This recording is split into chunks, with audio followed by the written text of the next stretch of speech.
Les decía, Pedro Marín es el presidente de la Cámara de Empresas de Servicios de Telecomunicaciones de Cacetel y anunció lo voy a citar, robusto crecimiento en el sector durante el primer semestre del año 2023. Ahora más de 200 compañías están autorizadas para operar en todo el país, abarcan una amplia presencia nacional, se habla de zonas más rápidas. Suelen los periodistas de tecnología decir que Zulia, por ejemplo, Maracaibo particularmente, es de las ciudades más rápidas en conexión a Internet.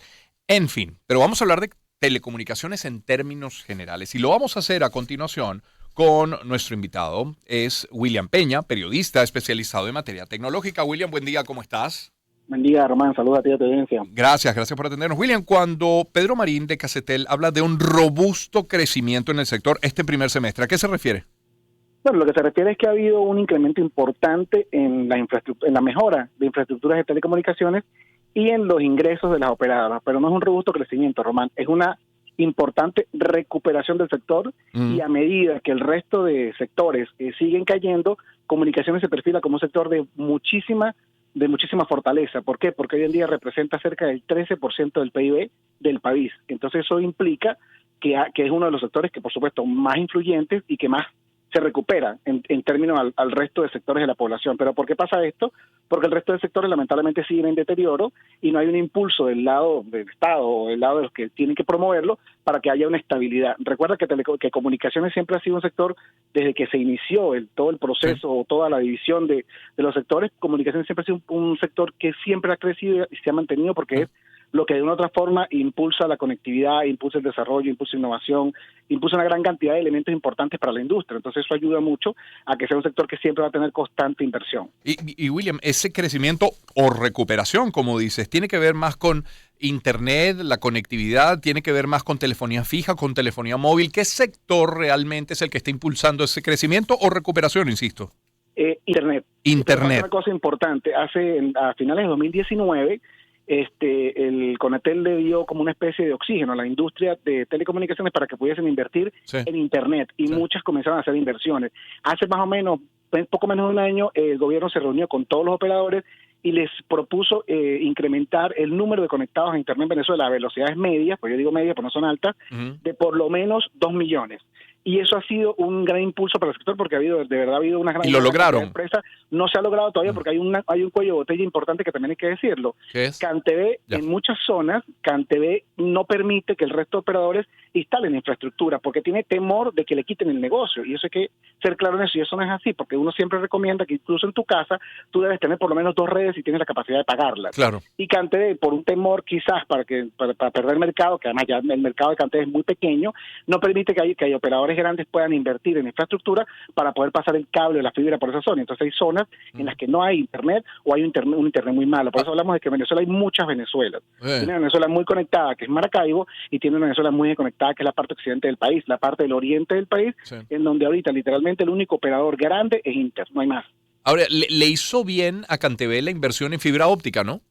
Claro, pero ya está zonificando mucho en zonas en zonas del este o zonas donde existe alguna parte, un parque industrial para instalar equipo. Pero, por ejemplo, hay muchísimas zonas donde CanTV no ha permitido que los demás operen.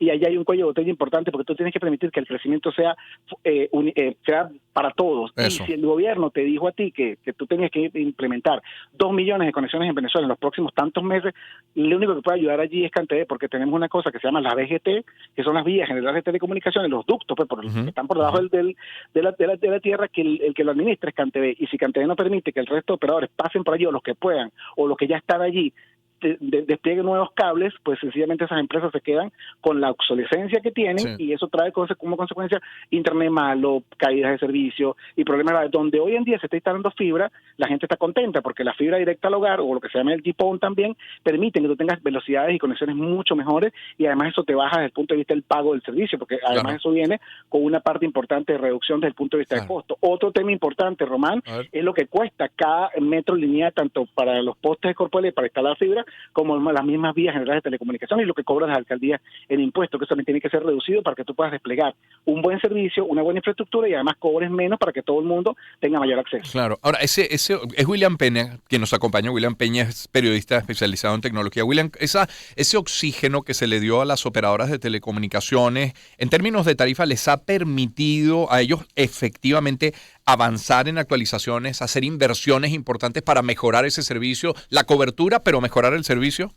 Claro, les ha permitido porque ya no tienes esa espada de Damocles donde tenías unas tarifas congeladas, ya puedes además tener unas mejores tarifas y además competir. Entonces esa competencia nos ha llevado a que un servicio de Internet en el hogar baje de 70, 80 dólares a 20 dólares. Ya hoy en día tú en tu casa puedes tener una buena conexión de Internet de 50 o 100 megas y pagas entre 20 y 30 dólares. Antes, por una conexión de 5 megas, llegabas a pagar hasta 80 dólares. Entonces hoy en día eso ha permitido que la competencia, pues, lo que hace la competencia, que es lo bueno, permite que tú puedas diferenciar y puedas saber con quién vas a ir y además de eso tienes unas tarifas que pueden ser accesibles a una parte importante de la población. Hay todavía un problema importante, Román, el caso de Caracas. Caracas está muy conectada en el este y muy desconectada en el oeste y allí hay que hacer inversiones, hay que mejorar el tema de transporte, que yo creo que es el otro gran problema que tiene Venezuela. Solamente tenemos 4 empresas que trabajan en el tema de transporte de datos, que es que tú conectas una fibra en un lado y necesitas llevarla a otro lado para sacarla del país. Bueno, los transportistas de datos son muy pocos. Entonces, como es un mercado muy pequeño, pues ahí hay una competencia que no es tan buena porque los precios son altos. Entonces, llevar fibra por ejemplo, del oeste de Caracas para sacarla del país cuesta bastante y eso trae como consecuencia que las empresas no inviertan. Ahorita hay un par de ellas que está haciendo algún tipo de inversiones en el oeste de Caracas, pero falta mucho más porque ahí es donde la conectividad está muy poca en Caracas y hay que mejorarla, porque si tú vas para el este tiene una gran cantidad de ofertas de servicios, pero en el oeste no tienes a nadie. Te podría preguntar, William, si los ciudadanos estamos notando esa mejoría, pero ahí tendríamos que hablar entonces por zona geográfica, porque no será lo mismo preguntárselo a quien vive ahora y nos escucha desde Maracaibo que alguien en Caracas o alguien en, no sé, Guadualito. Exactamente, sí, bueno, lo que te decía, la zona del occidente del país, los Andes, todavía está muy desconectada. Tienes una zona oriental en donde apenas están mejorando la conectividad. Mira, el oriente, Román, la cosa era tan terrible que cuando llegó este operador que es Intel, que llegó con fibra al oriente del país, le metió 400 gigabits de conectividad a la zona, la gente no sabía y no podía acceder, por ejemplo, a un Netflix. Y cuando llegó esta empresa y empezó a ofrecer servicios de 20, 50, 100 megas, la gente se impresionó porque lo que tenía antes era solamente CanTV y uno que otro pequeño operador para poder desplegar fibra, pero lo que te decía el tema de transporte. Cuesta mucho traer el transporte del oriente al centro del país para poder sacarlo. Uno de los grandes problemas que tiene Venezuela es que tú necesitas conectividad internacional y en Venezuela todo muere en Caracas. Entonces tú no tienes acceso a otras partes, o sea, salir de Venezuela si no es por Caracas. Y allí es donde tienen que trabajar para resolver esos asuntos y eso es prioridad de Conatel. ¿Por qué Maracaibo? Maracaibo tiene una gran conectividad porque sale por La Guajira para conectarse vía Panamá o vía Colombia y eso permitió que los precios bajaran y que tú tuvieses una competencia en donde un operador te da 600 megas en tu casa o 1 giga. Eso en el oriente es casi imposible. ¿Dónde se paga el internet más caro, promedio, William? En las zonas rurales o cerca de frontera, por ejemplo, Guadualito se paga muy caro el internet que lo puede tener. Se paga muy caro. Esas zonas son las zonas más costosas del país, en donde todavía tienes conexiones a internet que te cuestan 80, 70, 90 dólares. Son muy limitadas para quien realmente lo necesita. Y lo que veía en algún momento que era el satélite de Bolívar, que permitía que algunas zonas tuviesen escuelas, zonas rurales, militares en esas zonas, a raíz de la pérdida del satélite, pues todas esas zonas se quedaron literalmente desconectadas. William, tú que tienes acceso a todas las empresas que operan en telecomunicaciones, a todas las empresas de tecnología, ¿qué inversiones importantes se están haciendo y en qué áreas? ¿Qué va a pasar en este segundo semestre del año? O si quieres, bueno, proyectarlo a 2024, incluso 2025. ¿De qué estaremos hablando en esa fecha? Ahorita estamos hablando viene el tema del 5G, que aun cuando Venezuela no se ha desarrollado completamente en 4G, ya las operadoras móviles están trabajando en pruebas que ahorita en septiembre, en el evento que va a haber en el Poliedro de Caracas, promovido por el gobierno de tecnología, se van a hacer las pruebas de las 3 operadoras van a probar 5G. Y eso ya es un avance importante porque ya nos pone de cara al futuro. Que ahí es donde se están haciendo grandes inversiones ahorita para que en diciembre supuestamente viene Conatel a hacer la licitación del espectro y entonces dependiendo de eso ya el año que viene podríamos tener los primeros despliegues en quinta generación en Venezuela. Eso es un tema importantísimo, pero nos falta otra cosa importante, energía. Si no contamos con energía capaz para poder soportar ese tema de innovación, vamos a tener problemas. Y la otra cosa, que es un tema que se viene trabajando mucho en el mundo entero, es que no cobres tanto por el espectro, que obligues a las empresas o a través de un proyecto interesante que ese dinero se reinvierta en el beneficio del país y que no el Estado se quede con una gran cantidad de fondos que después no van a ser distribuidos para poder mejorar el ecosistema. Entonces, ¿qué está haciendo otros países?